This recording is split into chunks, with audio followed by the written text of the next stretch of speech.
What's Up Whittier? Welcome to What's Up Whittier, a homegrown podcast. A podcast to showcase Whittier's businesses, personalities, and hidden treasures.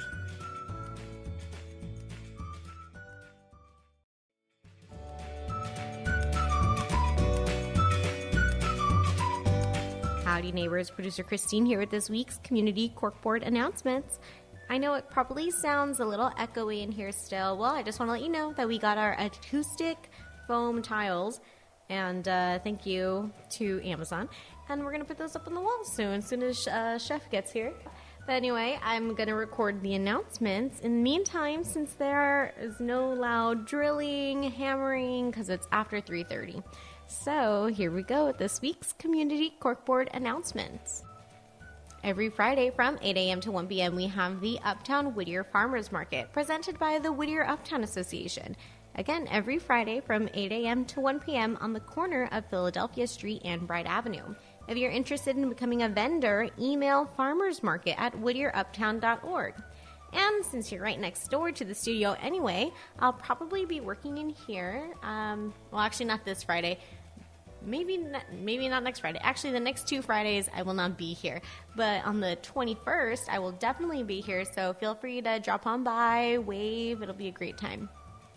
On Thursday, June 6th, join the Whittier Public Library for their crafter hours, and this month it is Sew an Envelope Pillow. So learn sewing with a fun, easy project. Experienced sewers try out the library's new serger machine. All project supplies will be provided. There is no experience necessary, and they ask for only adults.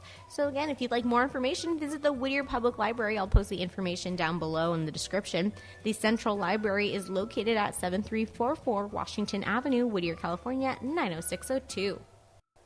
Have you ever experienced the Uptown Whittier Art Stroll? Well, save the date because it's coming up on June 12th from 5 p.m. to 9 p.m. Get your spot now for the creative summer event on Greenleaf Avenue between Bailey Street and Philadelphia Street. There will be over 30 artists, musicians, and handcraft vendors on display to showcase their talents. Come out and enjoy beautiful Uptown Whittier, shop your favorite stores, and see what's new. Enjoy a bite to eat, grab a drink from one of the amazing restaurants or stops located around. And if you'd like more information, just follow @ArtStrollUptown on Instagram. Just remember the Art Walk where you can shop and dine in Uptown. Join the future leaders of Whittier for their second official meeting. This meeting is going to be in regards to leadership and communication. You can come on over, so join us. Your producer Christine Singer-Luna, and one of the founding members. I am the Director of Communication. We have Fernando Lopez, who's been a past guest on this podcast, episode 70, I believe. Fernando is the president of the organization. Courtney French, who you may know her from the Whittier Chamber of Commerce, is the vice president. And Joshua Eric Reyes, you may know him from Thrivent Financial. He is the director of philanthropy. So the goal of all of these meetings is to really level yourself up and get into learning what it is to be a leader. I mean, I'm a community leader, right? But there are a lot of things in my young life that I have not had the experience to endure. So with that, we kind of want to give this opportunity to people who really want to enhance their leadership skills, kind of as a life hack. So you don't have to go through all of life's experiences and explore this on your own. You can come and you can find a mentor. That being said, if you are not a quote-unquote future leader, and if you're a current leader and you're looking for a mentee, you're looking to give back, come on over to the Future Leaders of Whittier. So again, our meeting is going to be Thursday, June 13th at 6 p.m. at the Whittier Business Center, 12501 Philadelphia Street. It's on the corner of Whittier Avenue in Philadelphia, right next to the high school. This workshop is going to be on leadership and communication, and it'll be presented by me, your producer Christine, Director of Communications. If you are interested in learning more about the event, you can go to whittierleaders.com. Sign up for our mailing list. There we can give you more information just about upcoming meetings and really what to expect when you get involved with Future Leaders of Whittier. Again, this is a completely new group, so We would really appreciate as much enthusiasm as possible, and I look forward to meeting you, really do. I always love going out to events. I was at Taps and Tapas, and someone's like, oh, is that producer Christine? I was like, that's pretty cool. And then I had a nice conversation with those people. It's really nice. I like meeting people. I was at the car show this past weekend, got to meet some individuals there as well, and it's a really great experience. So come on down Thursday, June 13th at 6 p.m. Okie doke. In addition to that fun summer event that's taking place on June 13th, put this in your calendar. I hope to see you here too. It's the 2019 Summer Concerts in the Park series put on by the City of Whittier Parks and Recreation Department. So just want to give a big shout out to the Parks and Recreation Department over at the city. They go through a lot, and they put a lot of this stuff together just for the community enjoyment. But there are so every week this summer, there are 2 days, 2 concerts you can go to. Mondays at 7 p.m. at Central Park, 6532 Friends Avenue. On June 24th will be the Disney Tribute Band. So remember, shows start at 7 o'clock, but if I were you, I would get there about an hour earlier just so you can get your spot, get some snacks, and enjoy the pre-games, right? Like I said, 2 shows a week. So Thursdays at 7 p.m., head on over to Parnell Park, 15390 Lambert Road. And on June 27th, you'll be able to hear Stevie Nicks' Illusion, which is a Fleetwood Mac cover band. If you love Fleetwood Mac, this is the place to go. Don't parks make life better? For more information, call 562-567-9450. Again, thank you so much to the Parks and Recreation Department. Bring your lawn chair and your blanket so you can enjoy the wonderful evening at the park. But just be sure to not bring pets, barbecues, alcoholic beverages, or anything to smoke. That is all prohibited. Now, this next event is pretty far away, but they're already planning. Wait, actually, it's June, and this event is in 3 months, so it's really right around the corner if you think about it. Well, put it in your calendar for Saturday, September 28th, 11 a.m. to 6 p.m. Join the Whittier Pride Committee for our first ever Whittier Pride Fest. You can listen to our last episode to learn more about this really awesome event. It's going to be at Central Park, and it's going to be free for the whole community to come out and just have a lot of fun. If you're interested in becoming a member of the Whittier Pride Planning Committee, email prideinfo@whittieryouthbuild.org. Or if you're interested in being a vendor for the first ever Whittier Pride Fest, email pridevendors@whittieryouthbuild.org. So we just want to give a big shout out. Thank you to Gaetano and Melissa for coming on the podcast last week. And I also want to give a big shout out again to Carla Morell, who let us use her space, and for being the guest host. It's a really great episode. Really hope you enjoyed it. So thank you so much for listening and tuning in. Looks like that's all I have for you this week in our community Corkboard announcements. Have anything you'd like us to announce on the podcast? Well, send us an email at christine@whatsupwhittier.com. Special shout out to Troy Chavez, who did email us to talk a little bit about his book, Purple Mirrors. So if you go to amazon.com, you can look up Purple Mirrors by Troy Chavez. Troy is a Whittier local, and so I thought I'd give him this shout out for his book that he just came out with himself and he published it. So congratulations. Good for you. That's awesome. What a great achievement. I could never write a book. So let me just tell you what the Amazon description says. A rough and tumble journey through the emotional underpinnings of loss, heartbreak, love, and the new perspectives gained when navigating through a changing world. A book meant to uplift the reader and guide them through tough times, enabling the strength to succeed even in the heart of adversity. A message that expresses the fact that we must first go through the darkness to find the light. Well, that sounds really, really cool. I really like that. So, Kindle price is $7.99. If you have Kindle Unlimited, you can read it for free. So thank you again, Troy Chavez, for sending that over to us, and we're glad we're able to help you in this way. I'm going to include the link in the description below to purchase Troy's book, Purple Mirrors. And again, you can buy it on Kindle or Kindle Unlimited. It's completely free, so $7.99. All right, so thank you so much for that, Troy. Now, follow our social media. You can follow me, Producer Christine, at The Singing Moon, or you can go to my website, christinesingerluna.com. Did you know that I'm a public notary, a mobile notary public at that? So I am able to travel to meet you wherever you'd like. I've done notaries in Starbucks, at local fixture, and, I have been to people's homes before.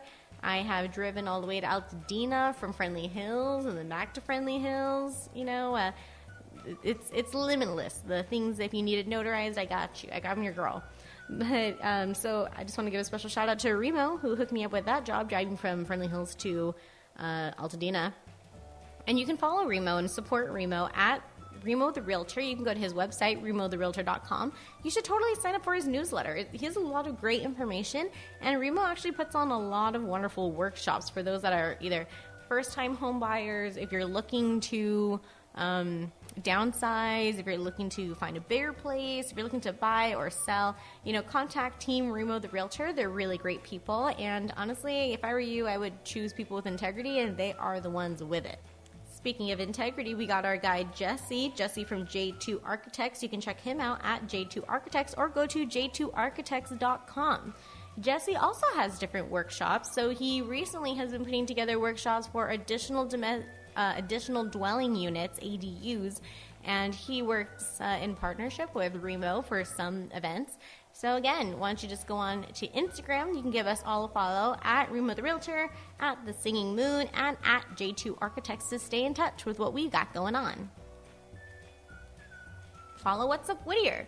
We are also active on the internet, so go to Instagram at What's Up Whittier. You can go to our Facebook, facebook.com/What's Up Whittier, and check out our website, whatsupwhittier.com. If I assume that you're listening to this through an app of some kind, so you can definitely go back through our archives and learn a little bit more about the people we've had on the podcast. But you can also go to our website, whatsupwhittier.com/listen, and you can just listen there. And it's really cool. You can get to even see who's been on our podcast. And the coolest thing I think about having been doing this for the last 3 years is that we're really able to see how people have grown. I actually want to go back and listen to Local Fixtures podcast. I just ran into the general manager when I was getting lunch today. We had a nice little chat, and I haven't even realized how much they've grown.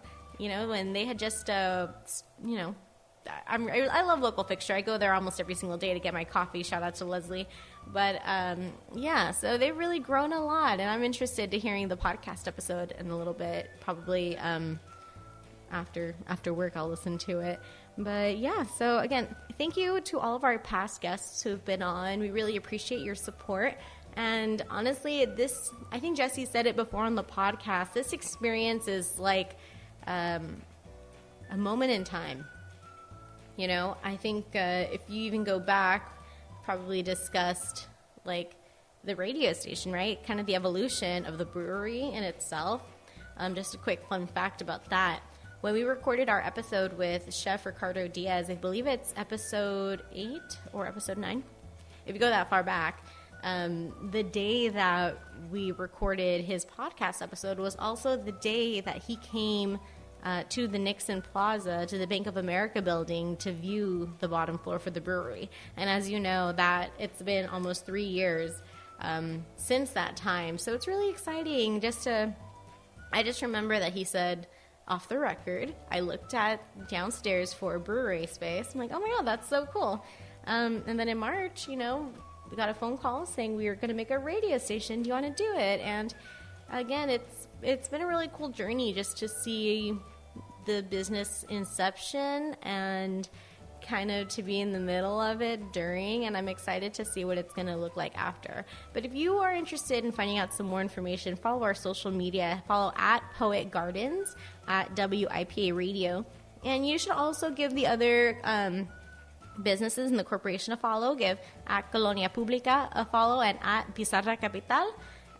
Because honestly, we're also always posting new stuff about what's going on here with the brewery. So stay tuned and learn more that way. If you have any friends that don't listen to podcasts, what's wrong with them? No, I'm just kidding. But really, tell them to listen to this podcast, What's Up Whittier. It's a really great experience if you're trying to learn more about the community, learn more about the town. It's kind of like a life hack. If you're more introverted, you don't like talking to people, you should love podcasting because it's like you're in the middle of a conversation, but you're really not.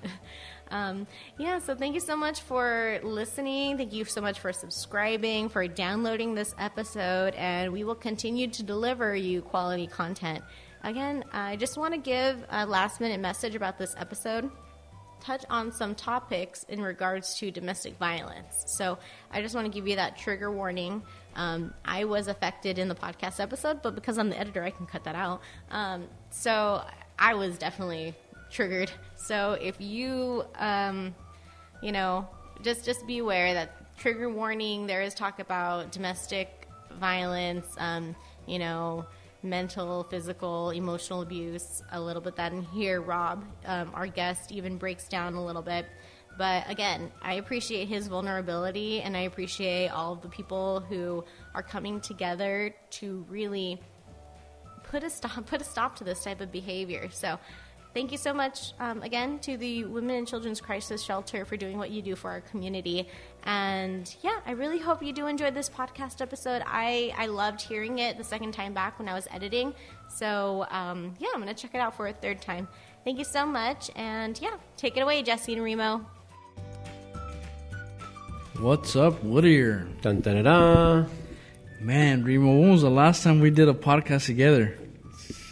It's been a long time, Jesse. I've been MIA for the last couple of years here. No. It feels like it, man. Yeah. I don't remember how we start. Well, Christine, fill them in. I think now you introduced the guest. There you go. Something like that. Yeah. Something like that.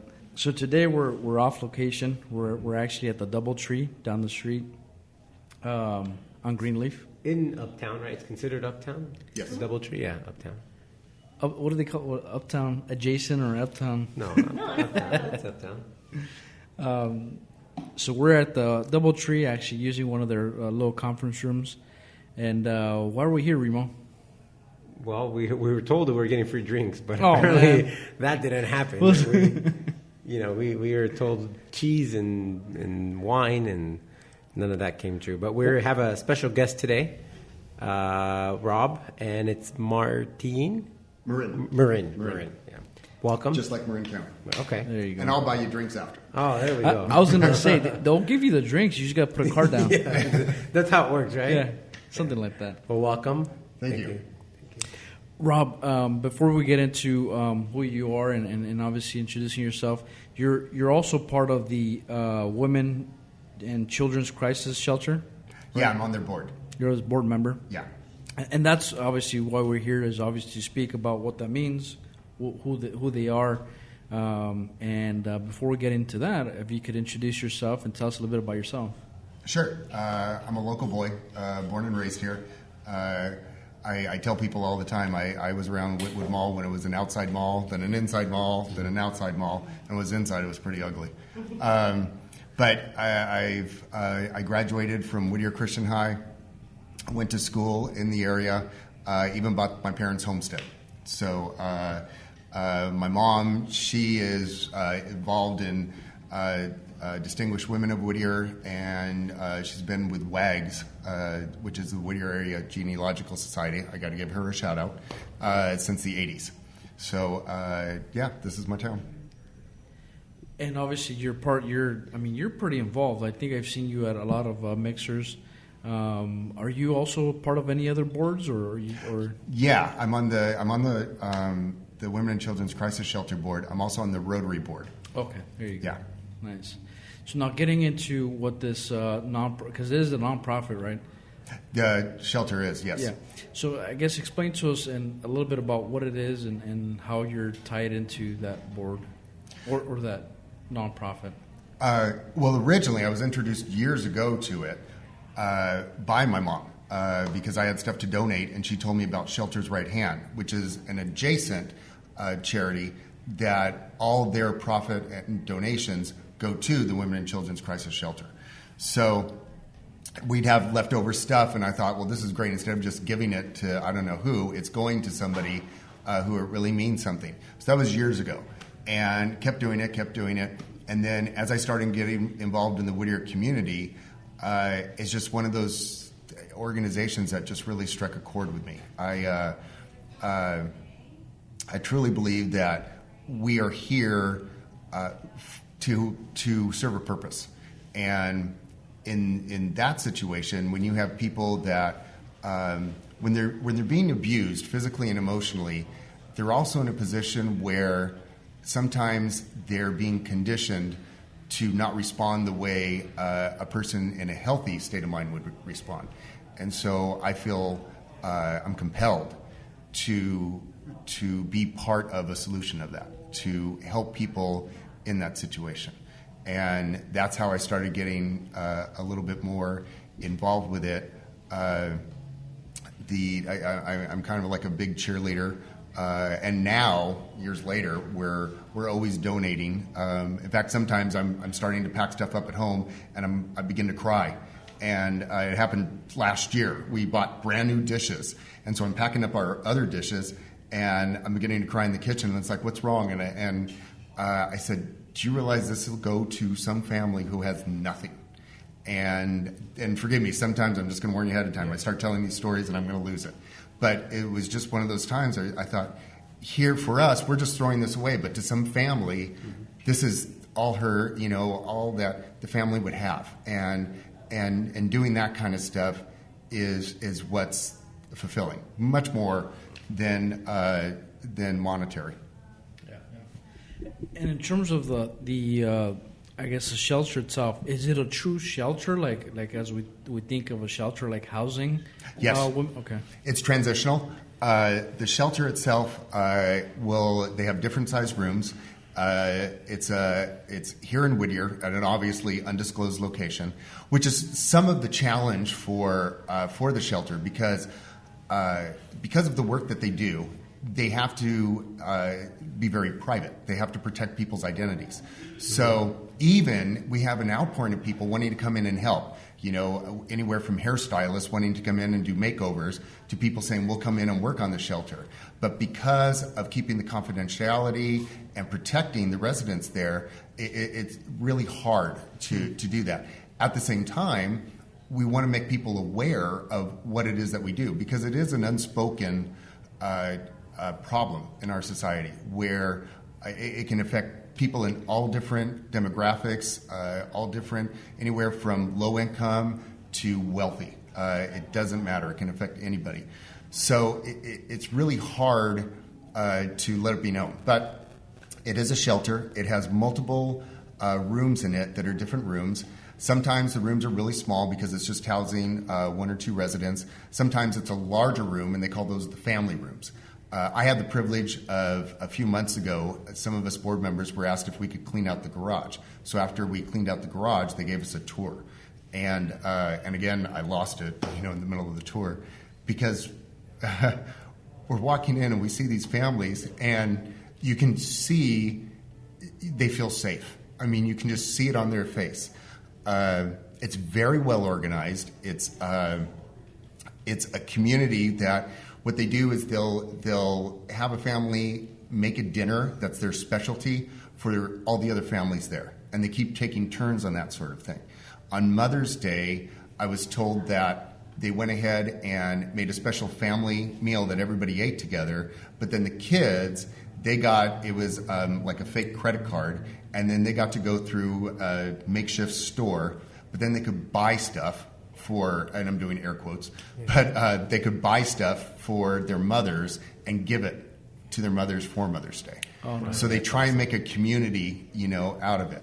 But it is transitional because the goal is not to take care of them, but the goal is to aid them and equip them so then they can have healthy families and healthy lives and move on. And so, in fact, yesterday we just had a board meeting and we were talking about that entire process.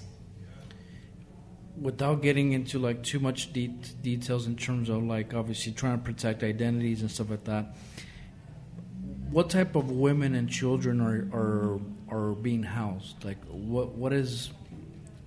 What type of family would seek that kind of assistance? All right, really good question, because we had a retreat recently and we covered, what do we consider as domestic abuse, and domestic abuse can be physical abuse, but then if it's also a mental abusive situation, that can be brought up as well. We've talked about how the name may need to change because we've actually had to house a number of men and their children. Oh, really? Recently, and I can tell this story because even as it's communicated to us, no identities are ever revealed, and that sort of thing, to protect them, and we don't want to know. Correct. We also want to protect them as well. Correct. So, but a number of a gentleman, he was told by the police to take his kids and run because his wife was connected to the Mexican mafia, and she literally slashed his cheek, just cut it. And so when the police showed up, he said, "You need to get out of there." So it's that sort of situation to that degree. And sometimes, too, it's a process because a lot of times women and men don't realize they're in an abusive situation or they want to deny it. Sometimes it's pride. They don't want to be that person.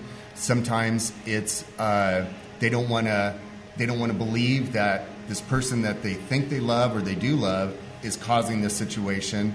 And then sometimes the change. What are they going to do? And also in that, I will say, facilities are made available even if there's family pets. And the reason why I want to say this is because I want to get the word out that they try and make it that there's no reason why a family can't get out of a bad situation. So if there's a family pet, they will house the pet because a lot of families don't want to leave if they have to leave their pets behind. So they do everything they can to facilitate that. And how big is the actual facility, or how many residents are you guys kind of at? And is there a capacity and maybe even a waiting list or something like that? At times there is a waiting list, and the shelters all network with each other too. Oh. So they all keep in contact with one another.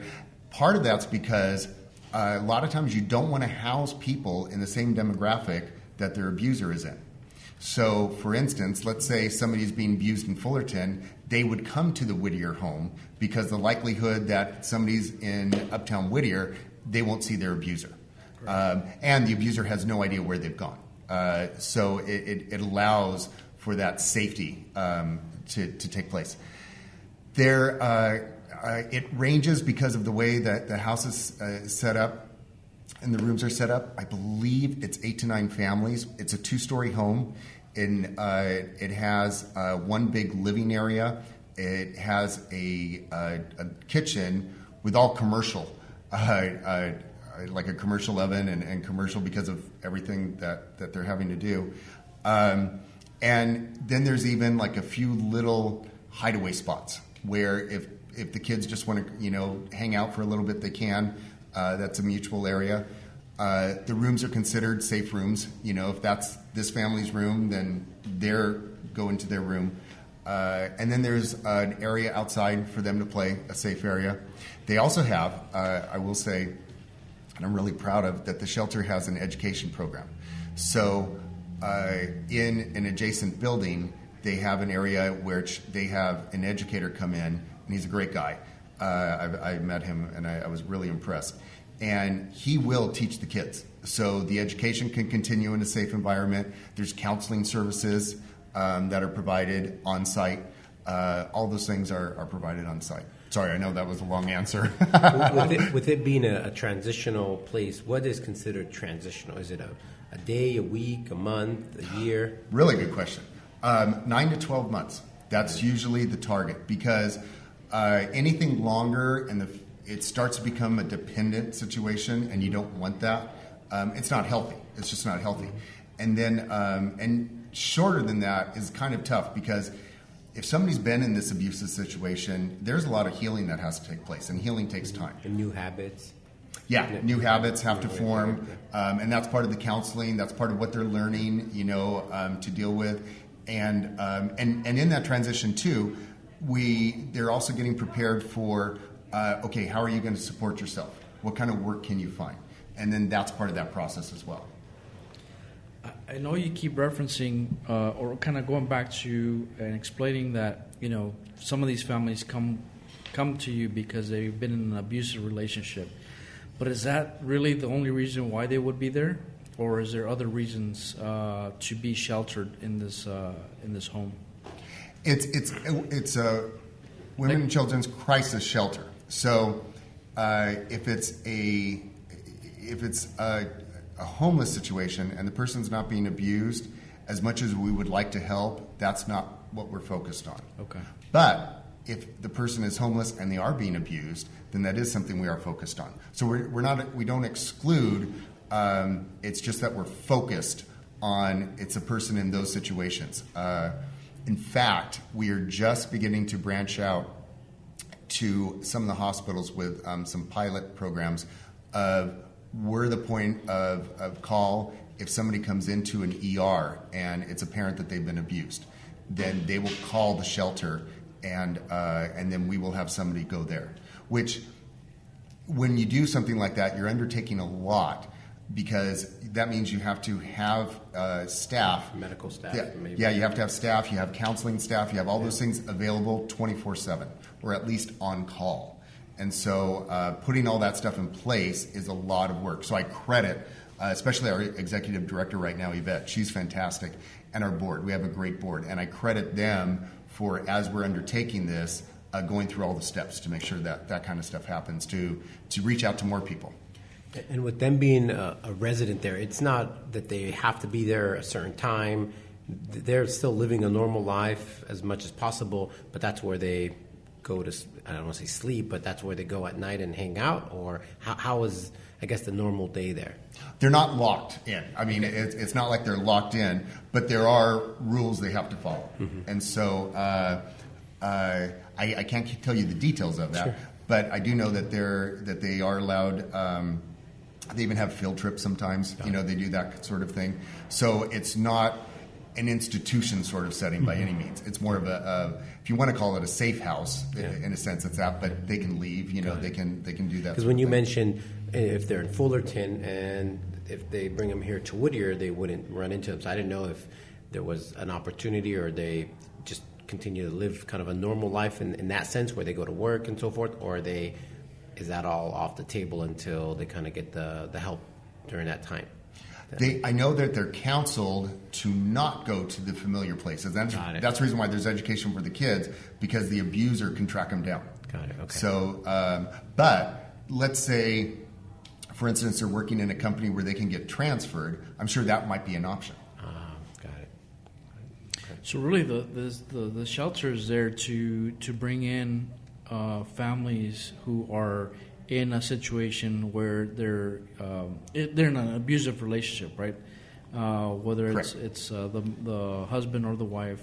Do you see that with the shelter itself? Do you see that the trend is changing? I know you mentioned that that you've housed men, but is the trend changing where now it's a equal, where you see the abusive relationship being in both kind of sexes, or is it still more towards the female?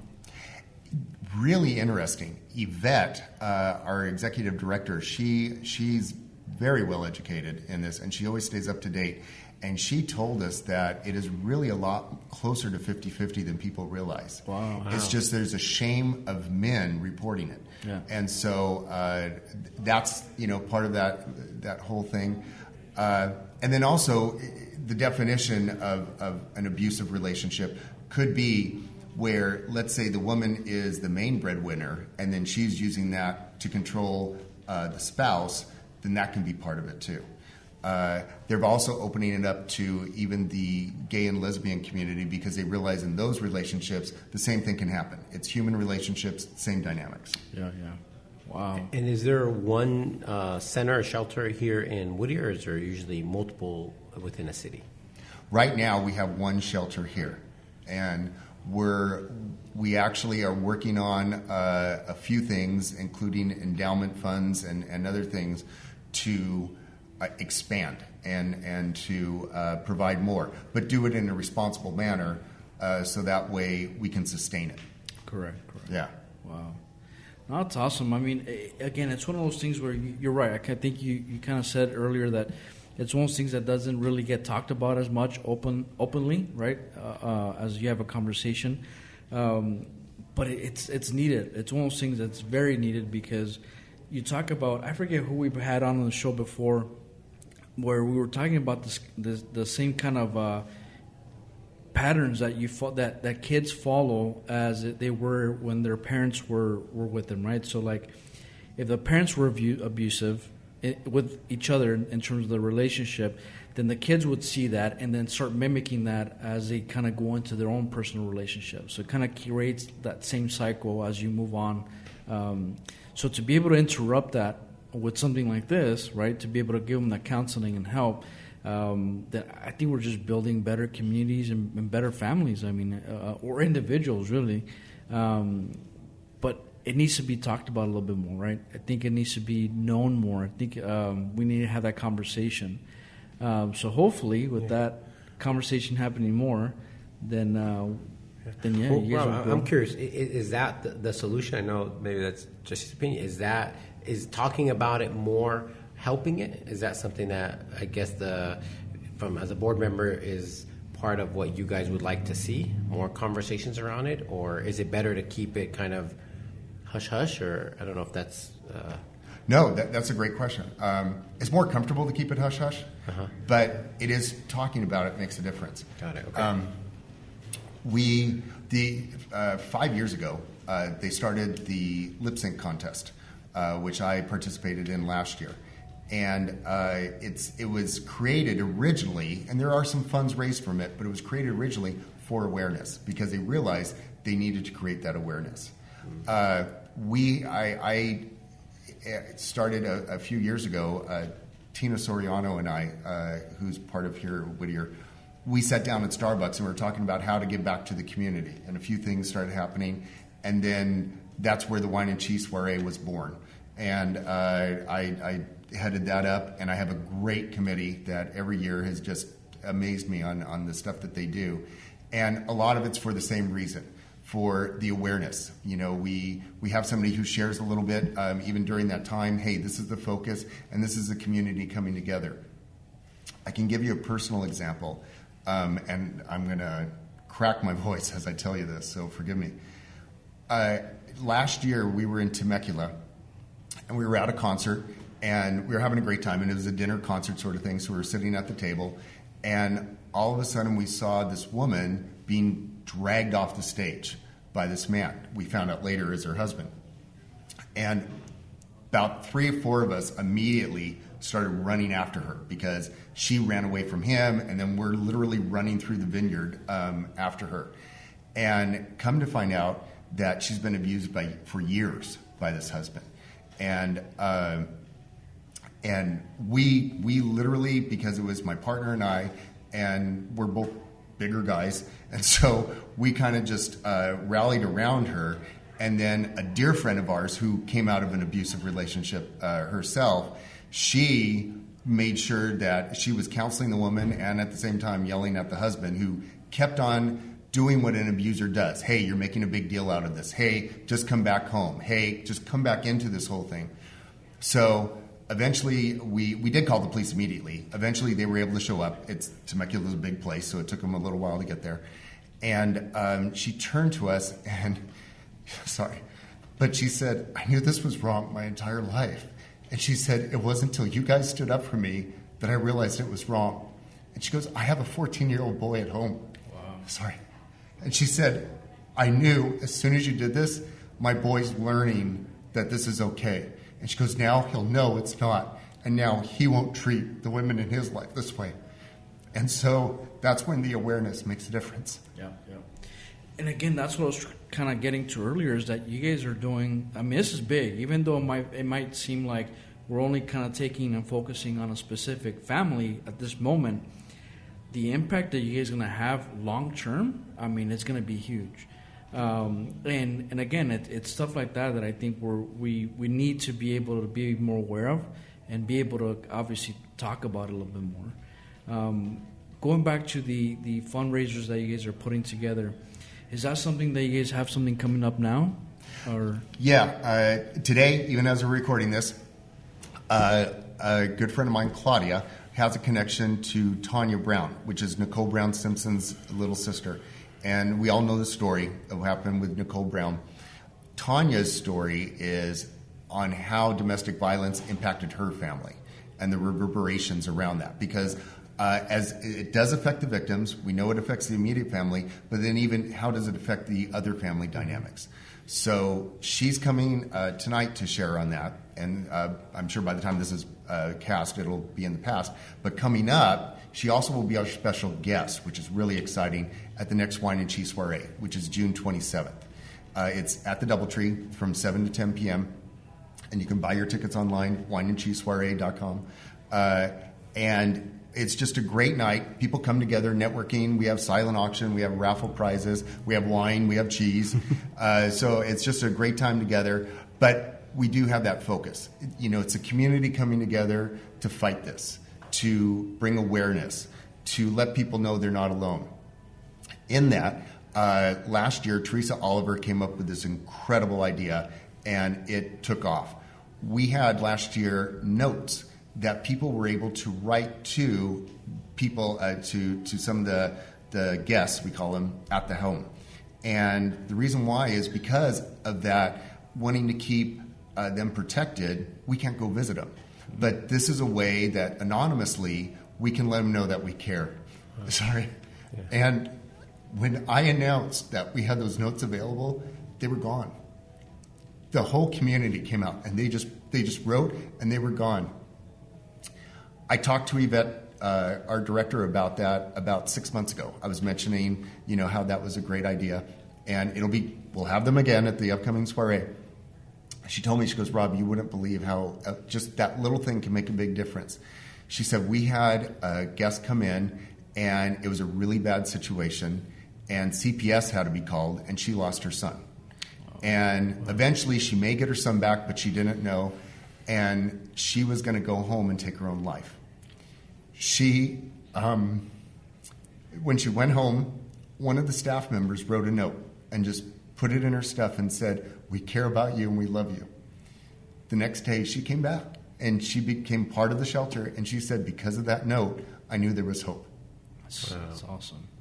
So that's part of what we want to do is the soirees, the event coming up, the immediate event, is that awareness, communicating that love, and changing lives. Yeah. That's I get the goosebumps as you're sharing that. How big is the event? So when people come, what should they be expecting? Is it an intimate event? Is it hundreds of people? It's still an intimate event. The first year we did it, we had a lot of support, and so it was great, and it was just a great time. And then all of a sudden, the next year, everything doubled.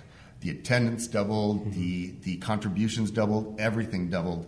And we're looking at, in fact, we're kind of excited because we left the Arboretum. We knew last year was going to be our last year in the Arboretum, and we're now going to be in the ballroom at the DoubleTree.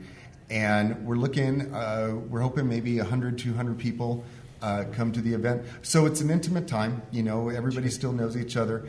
And it's a great time. Some people come in jeans. Some people, because it is a wine and cheese soiree, they really dress up. And everybody is just really enjoying themselves. In fact, we even shifted the time from 7 to 10 p.m. because we had it before it would end at 8. And people were staying till 10:30 anyway. So we thought, well, let's just accommodate the people because they're going to stay anyway. Especially being at the DoubleTree. It was very nice. Get a room. Yeah. And if you're like me, you're showing up right at 10. Where's the wine? No more cheese? What? Yeah. No, that's awesome. I mean, again, it's what I love about this community is you put an event like that with the idea that it's going back to like a really good purpose. And you just have a stream of people showing up, or just even the contributions you get, which is, again, since we've interviewed other nonprofits, I mean, the stories we hear back on how the community comes together, that's why I really, truly appreciate the Whittier, what it is, and how everybody comes together. Are the official mascots going to be there? No, my one thing that you have a little bit of privilege when you start something like this. You can name your own dogs the official mascots. So if you're lucky, you can get one of the special cards that names them as the official mascots. But due to eating laws, we wouldn't be allowed to bring them in. Plus, my girls would get way too excited. I have 2 rescue Australian blue heelers. We were really fortunate. We got one that was rescued the mother was rescued pregnant. We got her as a puppy. And then we realized about 6 months later she needed a sister, and we were able to rescue the second one, and she was only 4 months old. And because we love Hawaii, that's the reason why their names are Nalani, which means calmness of the skies, and Kona, which means lady. Nice. Yeah. Awesome. I love it. So aside from this event, there's obviously more events you put out throughout the year, right? Yeah, the Women and Children's Crisis Shelter does. The Wine and Cheese Soiree, all of our proceeds, by the way, go to the Women and Children's Crisis Shelter, but it isn't sponsored by. They attend, they love to be part of it, and we can even put, the shelter's right hand as a sponsor. But just to be clear, it's not something that the Women and Children's Crisis Shelter Board came up with. They did come up with the lip sync contest, and the 5K run was created by Shelter's right hand. And that one just happened not too long ago, right? That was in April, yes. Yeah. So can you walk us through what you guys put together throughout the year, just so for listeners out there who would like to participate or be in attendance? What does it look like throughout the year for events that are for your nonprofit? Sure. Well, we just had the 5K, as you mentioned, and that's every year, right? That's every year. It's in Central Park, and it's a great time. People come casual, and some people walk the 5K. Other people will run it. It just depends on. Is it around Central Park, or is it actually in the streets? No, it's actually in the streets. And so it's early in the morning, and they have usually they have volunteers. A lot of times from the local high schools, as the high schoolers direct everybody. And it can be a great time. I've made friends on the walk before, and it's been great. By the way, it is something because it's at Central Park. I have brought my two girls, my two dogs, to that. That is an event you can bring the dogs to if you want. And then they also have different vendors there. They also have something really impactful, and we've been privileged to now have it at the Soiree. They have silhouettes. And the silhouettes were made by Boy Scouts years ago. And on the silhouettes is a true story of somebody who lost their life because of domestic abuse. Wow. And it's a reminder that this is what we're here to prevent. This is what we're here to stop. Yeah. So that's a 5K run. And it's a great time. It really is. And everything we have is kind of different. Is it competitive? The 5K? Some people are. For some people, it's competitive. Remo would be the one way at the front. I would be on a golf cart. With his little shorts and Nikes ready to go. Yeah, good luck with that. I'm not a runner, so. Well, other people, too, they're just lucky to get up that one hill around Hadley. So. But it's and I've seen some people say, I got to go to work, and they come fully dressed. And they're like, I'm just going to walk a little bit of it because it's all about just the awareness and the being there. Other people, they come and they're ready to go. They're stretching, sweatband and everything. Yeah, they're really into it. So it is a lot of fun. And you see families, strollers. Yeah, they have 2-3 Fitbits. You're like, I'm not running next to this guy. This guy's gonna beat me backwards. They have a little backpack with the water built in. And then they have the lip sync contest, which is held at the community center, and they sell tickets for that. And what they do is they have new acts every year, and then those acts they are voted on, and you can have a winner for that. I participated last year, so now I can't participate as one of those acts again, but I can come back as alumni, and they do that as well, where they'll have alumni come back. And basically while they're tallying the votes, then you have the alumni acts, and then the board usually comes out and does a little surprise act of their own. Is it a single person act? Is it a group act, or does it all depend? It depends. I think Remo's asking if it could be a 3-person act. I don't know. 1, 2, 3. I can see the keep three asking. of you. Keep asking. See, Christine, I think you misunderstood. He was looking for the solo. Yeah, what are you trying to take my stage? Anybody who remembers the 80s, there was the Thompson twins, 2 boys and a girl. It would work. But it can be any sort of act. It can be a group, it can be whatever. The nice thing is that you're lip syncing, so it's easy. Yeah, I was able to participate in it because Lord knows I can't sing. And then if you want to dance, whatever you want to do to it, that's what you can do. So it's totally open. It's more you just go up and have a great time. It really is a lot of fun. Big time. Yeah, rehearsal is just as much fun as the actual event. Yeah. What would you rehearse? It's not the word. Is it the movement? No, It's the movement. It's a choreographed event, right? Yeah, it's choreographed. Like last year, they asked me to be in it, and so if you didn't, what song did you? that was one. I thought, well, maybe I should do like just a simple Elvis or something, and all my friends in Whittier said no. They said you need to do All That Jazz by Liza Minnelli. So I said okay, and they said, and you need to be dressed as Liza Minnelli. So I took up the challenge and I ordered the blue stilettos and the fishnets, and I had the whole outfit, and so I did Liza Minnelli, All That Jazz. The funny thing is that for months beforehand, I'm in the garage and I needed to be in the shoes so I could actually practice the steps. So I'm in my workout clothes in blue glitter stilettos dancing in my garage. Yeah. So that's how you can practice for it. If you want to borrow them too, it's a size 13. That's just what to let you know. He's thinking about it. Did you ever, I don't say twisting the ankles, but did it take a while to get used to the walking? No, that was a scary thing. No. Especially if you're performing, then you roll an ankle or something? No, I expected, maybe it's because I tend to be athletic, but I took a little bit faster to the shoes than I thought I would. So that was a little surprising. The thing I had to learn, and men really need to appreciate this, is putting on fishnet stockings. I thought you put them on like socks. No, there's a whole method you have to put on them. And even when you're wearing stilettos, I found out you can't wear them with socks. Okay, you can't do this, you can't do that. It's better to, even if your foot's a little sweaty, which is gross, it's better because then they don't slip. There's all these rules. So to all the men out there, you need to appreciate whenever you see a woman in heels and fishnets, that's a lot of work. Just a lot of work.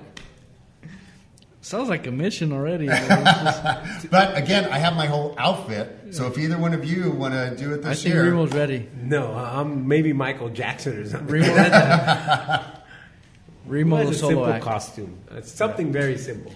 And when is that event? Because I think I attended one, but it was like 2 years ago. It's in October. Okay. And October is Domestic Violence Month. So that's the reason why I was selected, because of that month. But just like we're joking around right now, that's really what the event is like. Yeah. It's just a fun event. People laugh, people cheer. You get to see these acts. Some are outrageous. Like I know a few years ago, one woman came out and she completely did the 80s flash dance scene with the bucket, everything. And it was just great. Yeah. Nice. That's awesome. What other event do you guys got going on for the year? Well, those are the events we have planned now. We also are planning awareness summits and a few other things, and we've been talking about that on the board. We want to, because awareness is really one of our biggest challenges. We want to educate and promote that. So we've been talking like how can we integrate that more, maybe holding events. The really cool thing is that they're doing outreach to high schools now, and which has been hard to do. Understandably so. A lot of people don't want to talk about it. Of course. But it's one of those things that some of the high schoolers are beginning, or high schools are becoming more open to the idea that this is a need. This is something that even if you don't talk about, it's there. Yeah. And so more of that is taking place as well. What would you tell somebody if somebody's listening and they were in a situation like that? What would you say to them to be able to seek help? You're not alone. That's the first thing I tell you. You're not alone. People are here. People care. People understand. People really understand what is happening. One of the big things about any situation like this is that you think you're the only one. You think that this is normal. You think that you deserve this. You've been told you deserve this. You've been told you caused this. You might have been told you're worthless. You could have been told that you would be nothing without this other person. You could have been told all of these things, and they're not true. And people care, and you're not alone. People do understand, and people want to help. And it just takes a phone call. It just takes reaching out. And you might be in a situation where you can't do it in your home, then don't. Make sure when you reach out, it's safe. But reach out. And with that question, how does someone reach out? Is it They can go WCCS.org. WCCSHope.org is the website. That's one of the easiest ways to do that. If you have a phone, as soon as you do that, it'll come up and there's a phone number you can call if you are at a website or something. Because I know a lot of times in the own home, in the residence that you're at, you may not be able to make a phone call because you can't be heard. But you can go to the website silently. You know, you can go in the closet, go in the bathroom, do something where you can contact them, make the phone call, arrange the time, find a reason that you can make that contact, that you can reach out, and know that people are there, that they will find the resources you need. If you have kids, your kids are welcome. Your pets are welcome. Whatever you need, we can help. In a situation where that they might be hiding in the closet and that is known that maybe their life is at danger, would the shelter dispatch help, like police or services that way? Or is it more come to us when you're ready?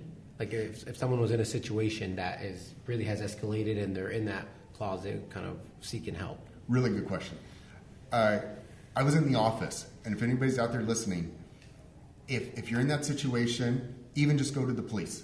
Go to the police station. Go to the fire station. Go somewhere like that, and then make the phone call if you need to do that. Because we will send a taxi to pick you up. We will then go to you to pick you up to bring you to the shelter. So if you're in a situation that's dangerous and you're not sure what to do, get out. Get out, go to somewhere public where then you can make that phone call, that you can contact them. They will send a taxi to pick you up. And I think to add to that, I mean, I like that you say you're not alone, but also there's nothing wrong with you admitting that you're in that relationship, abusive relationship, right? No, no one deserves it. Right. And if you're listening to it, you don't deserve it. You didn't do anything that deserved this. You didn't cause this. This is not your fault. Yeah. So in other words, don't be ashamed. There's nothing wrong with saying, "Hey, we need help," and reach out because again, it's the help is there. Right. So, right. Exactly. Great. I know you have an event you got to go to, but is there anything else that you would like to tell listeners about in terms of obviously awareness and what to look out for? If the people and Whittier, you're right, is a city that is a community, and people care. Go to people in the city. I'm a local realtor here. Other people, the DoubleTree Hotel, come here if that's what you need to do. One of our committee members for the Soiree, she works here. She's the one who coordinates a lot of this for us. You can come here and you can make that phone call. I know people listening to me right now have been affected by this. Yeah. I can't tell you how many people come up to me and will tell me it either happened to them or somebody close to them. Correct. So you can reach out. People are here. So find that safe spot where you can make that contact, and we will be there for you. Is someone able to make the call for someone? Yes. If you see maybe the person that's listening isn't, but they know someone that might be in a situation like that, do they go through the same process where they go to the website and make that call or connection? Yes, they can. It won't be exactly the same process, and especially in those situations, every situation is unique. Mm-hmm. You know, do you feel the person's in danger? Do you call the police? What do you do? Everything can be unique. But the person on the other side of that line, they can direct you on what to do. They can tell you what you need to do in that situation. I don't want to answer every scenario because it's endless. But they can guide you on that.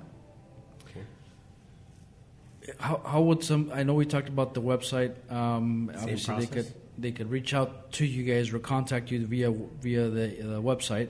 Right. And then obviously you could look up the number there too. But that's probably the best method of reaching out, right? Yes. Okay. Yes. WCCSHope.org is directly there. And I'll even tell you, if you go to Wine and Cheese Soiree, if you're scared to even go to WCCS Hope, go to wineandcheesesoiree.com, and you can click on, and it's info@wineandcheesesoiree.com. That email comes directly to me, and then I can put you in touch with the people at the shelter. Just reach out. Sounds good. Now, getting into in terms of obviously keeping people up to date, like where could people follow you guys on? Do you guys have like an Instagram or Facebook where they could keep up to date with events and how they could contribute towards this organization? Really, really good question. We had just implemented somebody who specializes in social media. Okay. So that's really going to get ramped up. The Facebook page has been okay. We know it's been a little languished along with the website. All of that's being redone. And then the person that is also being brought in is very adept on Instagram. So all of that is also being ramped up. We also have a woman, Veronica, who is an outreach staff person. And I've met some of the staff people. Veronica's one, Terry is another. They're fantastic. And Veronica will go to different places and organizations and talk. She'll even go to support groups. Nice. Very cool. Well, Rob, we have some Whittier questions. I know you mentioned you're a long-time resident or around, obviously, the city and neighboring cities. So you're going to ace these? Yeah. Oh, sure. Yeah, what's Mayor Joe's middle name? Yeah. So the first question is, when you're not here at the Doubletree and maybe you want to go get a sandwich or breakfast or maybe an adult beverage, what are some of your go-to spots? Adult beverage. I like that. Bizarre capital. Wow. Okay. The Mexican food there is so good, and their cocktails are outstanding. He's a connoisseur and creator.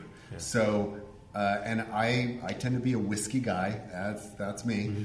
And he has made some incredible whiskey drinks. So if you want a good cocktail, that would be one place to go. Grab and go Off the Hook. Off the Hook is really good. We love going there. And then if my mom's, if I'm taking my mom anywhere, a lot of times I like to take her, just if it's a regular meal. Like I was just in Dancing with the Whittier Stars, and so I took her and my partner to California Grill. We love California Grill. And then and if I want to treat her, I'll take her to Rivello's. Yeah. Oh, also Auntie's is another favorite spot of ours. Yeah. I think you went through like the whole breakfast and dinner menu. Probably everybody's hungry now. Yeah. That's a whole day for Remo right there. A couple of days. We also have, by the way, a brand new local grower. I'm just going to give a shout out to him. He's with Natural Culture Coffee. He was raised here in Whittier. He's a Navy SEAL veteran, and he gives a portion back to the Navy SEAL Veteran Foundation. And he roasts coffee. Oh, and nice. so he sent me some samples, and we couldn't get enough of it. Wow. So just letting you know, if you need a good local roaster coffee, that's your guy. Nice. What's his name or the name of the coffee? His name is Caleb. It's nativeculturecoffee.com. So all you have to do is Google that, and then you can order it. And they do it fresh. When you place the order, they'll make sure they roast a batch. Wow. Yeah. There you go. Just what's the other question? Come on, Christine. man. All right, well, it's my favorite question, so I'll ask it. What is your favorite Whittier memory? Oh, wow. I have several. I have one that I was kind of almost arrested by Whittier PD for breaking into my own office.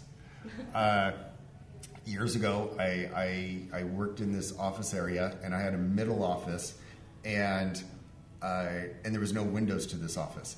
And I was getting ready. It was like 1 a.m. or so, and I closed the door. And as soon as I closed the door, I was like, "Oh, shoot, my keys are in there, and there's no way to get back in there." And I was like, "Oh, great."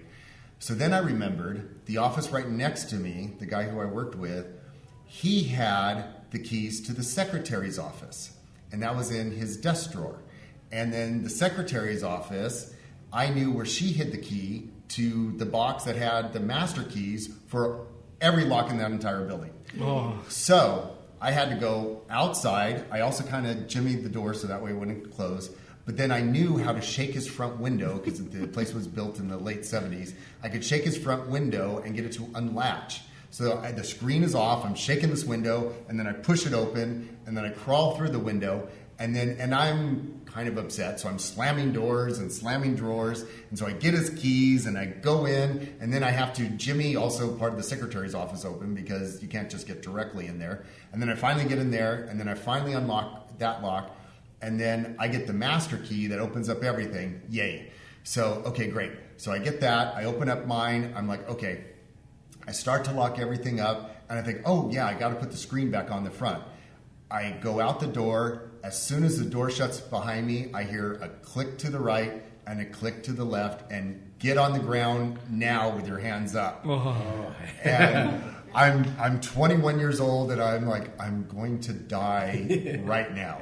So I started yelling. I'm like, I don't know what I did. And, and they mentioned the screen. I said, I work here. I broke into my own office. So I had to go in, and I showed them my driver's license, but then I also had to show them my business card at the time so they could see that I really did work there. So that's one of my... Was it a local here in Whittier? Which? It was actually back in my early 20s. I was a junior high leader at a church. So I was breaking into a church. Oh man, that's double bad. You don't need the police. God will take care of this. Yeah, that was probably Strike it. down. Yeah. Oh man. The other question is that I was remember, Christine, is what is something that is missing in the city of Whittier that maybe you drive out of the area for that you would like to see here? Oh, that's a really good question. Something that's missing here in Whittier. I just thought of this the other day.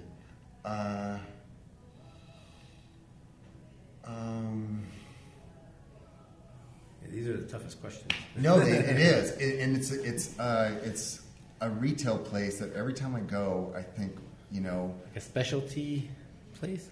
Yeah, you're putting me on the spot. You're just putting me on the spot.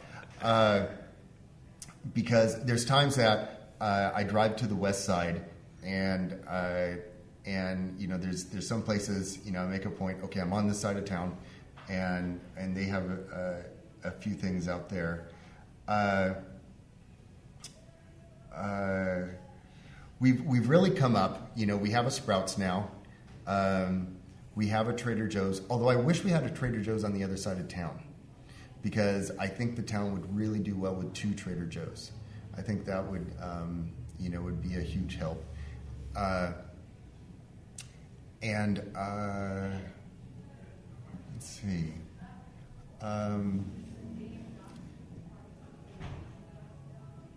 Yeah. Well, Remo's, his whole thing is that he wished he would bring back Skateland.